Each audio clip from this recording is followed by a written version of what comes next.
from his friends on the occasion of the marriage of his son, that is son of assessee. Interest on enhanced compensation of rupees 40,000 received as per court decree during the previous year. Third one is undisclosed income of rupees 2 lakhs. Fourth one is winnings from lottery rupees 70,000 net. So net winnings is given in the problem. Fifth one is interest on post office savings bank account rupees 4,000. And last one is family pension of rupees 60,000. Let me explain the problem. The first is rupees 1 lakh received by the assessee from his friends. That is, he is receiving from his friends as gift on the occasion of the marriage of his son. He is not receiving the gift on his marriage. The assessee is receiving gift from friends on the occasion of the marriage of his son. So this entire 1 lakh is taxable. Only if this amount is received on the occasion of assessee's marriage, then it is not taxable. In this problem, this 1 lakh is received from assessee's friends for the assessee's son's marriage. So this 1 lakh is fully taxable. Next one is interest on enhanced compensation of rupees 40,000 received.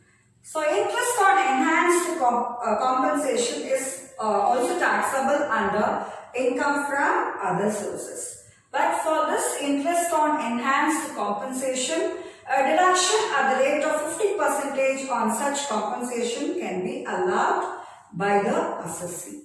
The next one is undisclosed income. It is also taxable under the head income from other sources. The next income is winning from lottery rupees 70,000 net. So net winning is given. So we should find out the gross winnings, and that gross winnings must be taxable. The next item is interest on post office savings bank account rupees 4,000. So regarding interest on post office savings bank account rupees 4,000, it is exempted up to rupees 3,500 in case of individual account and rupees 7,000 in case of joint account.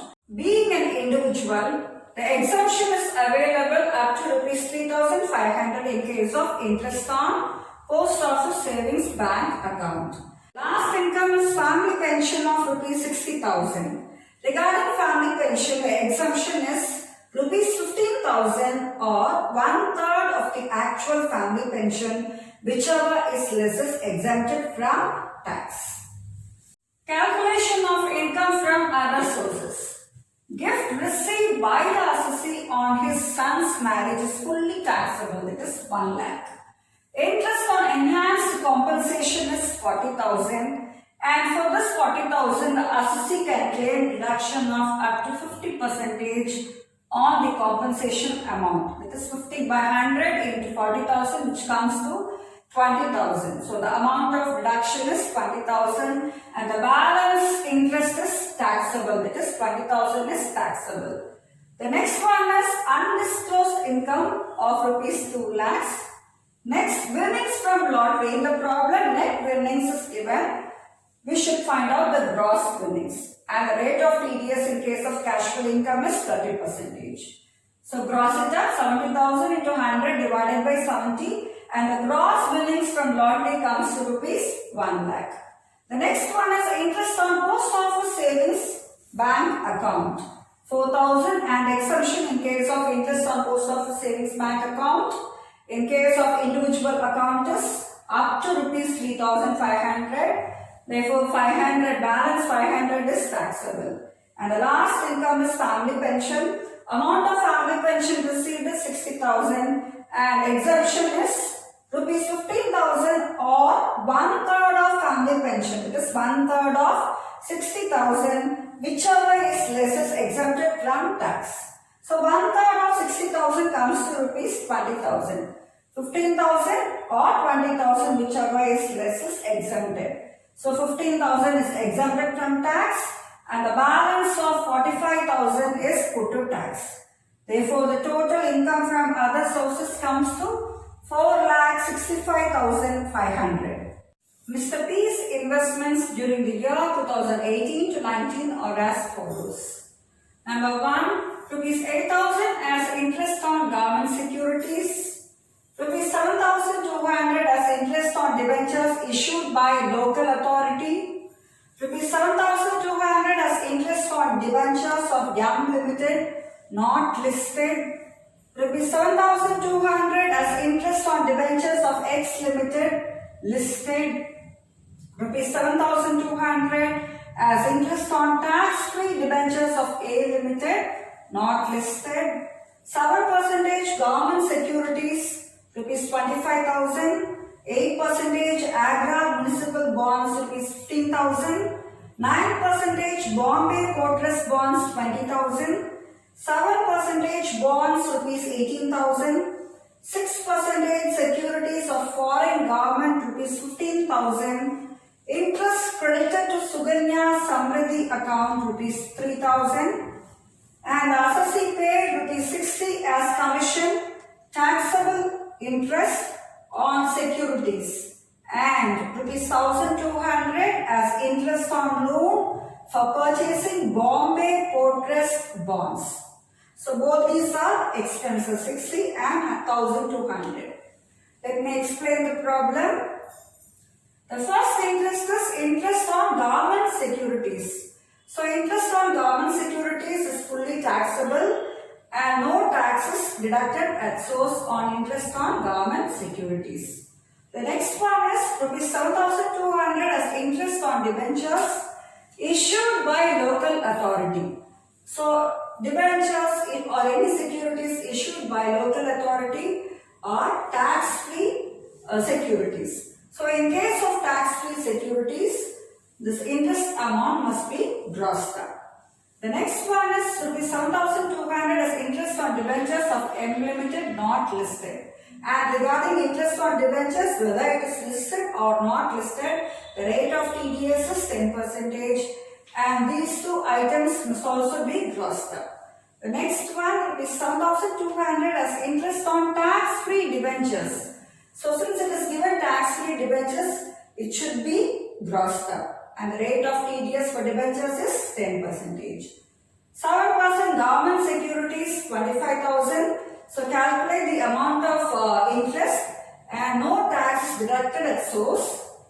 Next one, 8% Agra municipal bonds rupees 15,000. Calculate the amount of interest. So calculate the amount of interest for 7% government securities 25,000, 8% Agra municipal bonds 15,000, 9% Bombay Port Trust bonds rupees 20,000, 7% government bonds rupees 18,000, and 6% securities of foreign government rupees 15,000. Just include the amount of interest in the taxable portion. So there is no need to gross up these interests. And the last one is interest credited to Suganya Samriddhi account rupees 3,000. So any income or interest received on account of Suganya Samriddhi scheme is fully exempted from tax. He paid, assessee paid rupees 60 as commission on taxable interest on securities. So this can be claimed as a deduction by the assessee. And he has also paid rupees 1,200 as interest on loan for the purpose of purchasing Bombay Port Trust bonds. So this expense can also be claimed as deduction by the assessee. The solution part of the problem. Calculation of income from other sources. So interest on government securities, no TDS. The full amount is taxable 8,000. Interest on debentures issued by local authority. So the interest must be grossed up because it is tax-free securities or commercial securities. 7,200 into 100 divided by 90. The rate of TDS is 10%. So which comes to, the gross interest comes to 8,000. Interest on debentures of M Limited not listed. So as I told you earlier, whether the debentures are listed or not listed, it should be grossed up, and the rate of TDS is 10%. So 7,200 into 100 divided by 90. And this 90. 100 minus 10 is 90. 10 is nothing but the rate of TDS. So the gross interest comes to 8,000. Similarly, for interest on debentures of X Limited, which is listed, find out the gross amount of interest, 7,200 into 100 divided by 90, 8,000. Next is interest on tax-free debentures of A Limited. So tax-free debentures of securities must be grossed. So gross interest is 7,200 into 100 divided by 90, which is 8,000. Next is interest on 7% government securities. So tax will not be deducted at source in case of government securities. The amount is 25,000. So 25,000 into 7 by 100, which comes to 1,750. So there is no need to gross it up. Again, for interest on 8% municipal bonds, the amount is 15,000 and the rate of interest is 8 by 100, 1,200. There is no need to gross it up. Interest on 9% on Bombay Port Trust funds, which comes to rupees 1,800. That is 20,000 into 9 by 100. Interest on government bonds, 18,000 into 7 by 100. So the 7 by 100 is nothing but the rate of interest of 7%. The amount is 1,260. Interest on 6% securities of foreign government, 15,000 into rate of interest. The amount of interest comes to 900, and interest on Suganya Samriddhi account is exempted from tax because it is not taxable. So total income from other sources comes to 46,910. From this, the assessee can claim deduction for the two expenses, that is commission paid 60 and interest on loan paid by the assessee for purchasing Bombay Port Trust bonds of rupees 1,200. Totally he can claim deduction of rupees 1,260. Therefore, taxable income from other sources comes to 45,650. Mr. X is a resident and his estimated total income for the financial year 2018 to 19 will not exceed the minimum amount liable to income tax of rupees 2,50,000. Following securities are held by him. Number 1, rupees 1,20,000, 6% tax-free debentures of a textile company. So in case of interest on tax-free debentures, it must be grossed up. So first calculate the amount of amount of interest on debentures. Just 1,20,000 into 6 by 100. This amount of interest must be grossed up. In case of debentures, whether it is listed or not listed, the rate of TDS is 10%.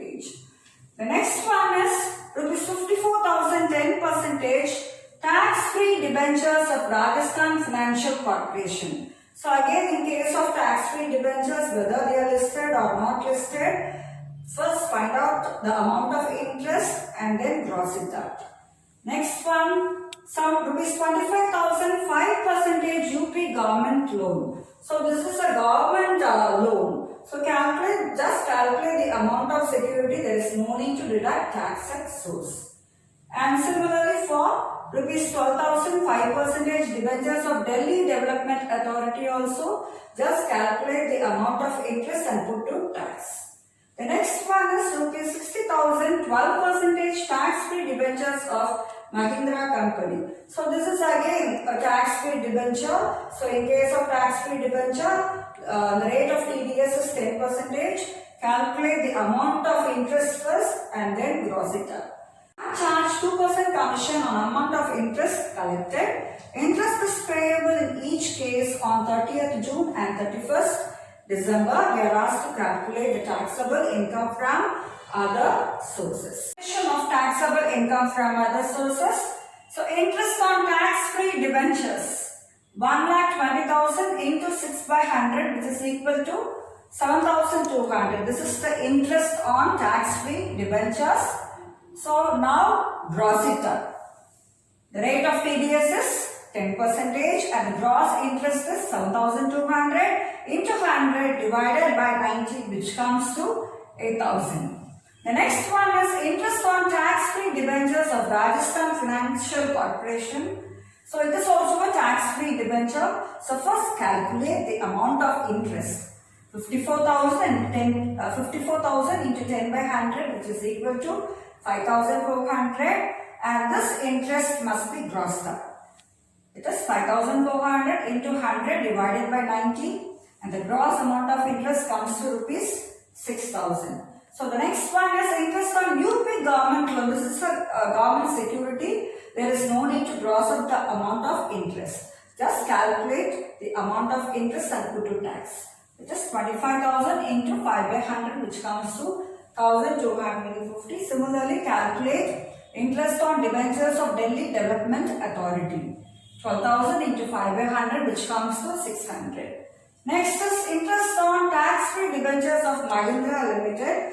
So this is also a tax-free security. So first calculate the amount of interest. The amount of interest is 60,000 into 12 by 100, which is equal to 7,200. Since it is a tax-free security, gross it up. 7,200 into 100 divided by 90. Therefore, gross interest on tax-free debentures is 8,000. The total income from other sources comes to 23,850. From this, deduct 2% commission on amount of interest collected. So first, let us calculate the amount of interest collected. Take only the net amount, don't take the gross amount of interest collected. That is, in case of interest on tax-free debentures, take only 7,200. Again, in case of interest on tax-free debentures of Rajasthan Financial Corporation, take 5,400. In case of interest on UP government loan, 1,250. Interest on debentures of Delhi Development Authority, 600.